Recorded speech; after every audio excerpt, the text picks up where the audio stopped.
غره لمن کې اوسېدلو تکلیفونه وګاللو د دنیا په بیلات نه وم چې هغه ونه ګټلو سهار وخته پاڅېدلو په ګورګورو پسې تللو سهار وخته پاڅېدلو په ګورګورو پسې تللو د هغې د لاس خواږه نور به ښه سوې ډوډۍ وه بس زمونږ یو الله و یو ډیوۍ وه کېږدی وه په دولت کې مې نیستي وه په ځوانۍ کې مې هستي وه اوس مې تن کې نه ښکارېږي چې پخوا کومه مستي وه انګازې وه د شپېلۍ وې دا زمونږ زندګي وه اوسېدو د غره لمن کې ښه خاموشه خاموشي وه اوسېدو د غره لمن کې ښه خاموشه خاموشي وه یو وخت رالی چې خزان شو خټو کور باندې باران شو خاورو څلی مې ټول وران شو په نصیب مې بیابان شو یو وخت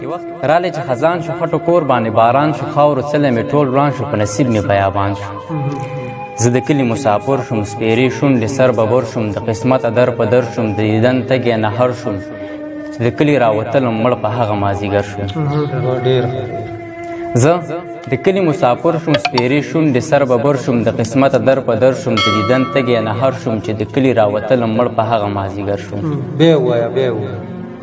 مننه خو په ځان مې پروا نه وه زما یره د چا نه وه په نصیب کې مې دا نه وه مجنون ومه بیدیا نه وه زمونږ دومره ګناه نه وه زمونږ دومره خطا نه وه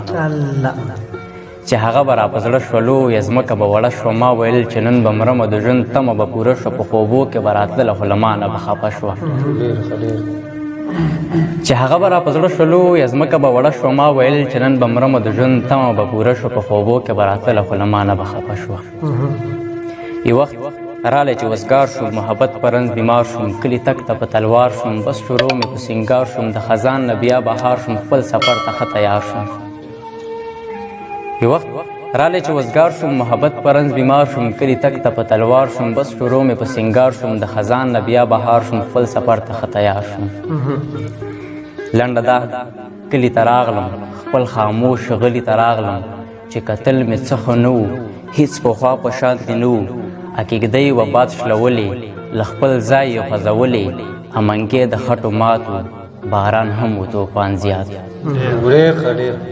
مننه لنډه دا کلي ته راغلم خپل خاموش غلي ته راغلم چې کتل مې څه ښه نه وو هېڅ پخوا په شانتې نه وو اکیږدۍ و باد شلولې له خپل ځای یې خوځولې امنګې د خټو ماتو باران هم و توفان زیات د کیږدۍ په ځای و قبر زما لاړو د زړه صبر څنګه